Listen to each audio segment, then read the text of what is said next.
Um cabra de Lampião, por nome Pilão Deitado, que morreu numa trincheira ao certo tempo passado.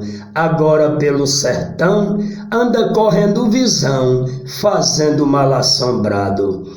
Foi quem trouxe a notícia que viu Lampião chegar. O inferno nesse dia faltou pouco para virar. Incendiou-se o mercado, morreu tanto cão queimado que faz pena até contar.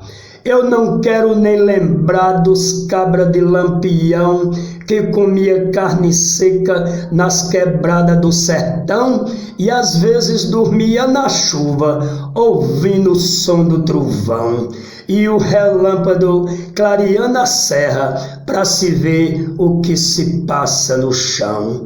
Quando a voz do capitão manda a cambada arribar, o capitão diz: cambada, a partir de hoje a gente vai viver para sempre na Serra do Urubá. Obrigado, gente.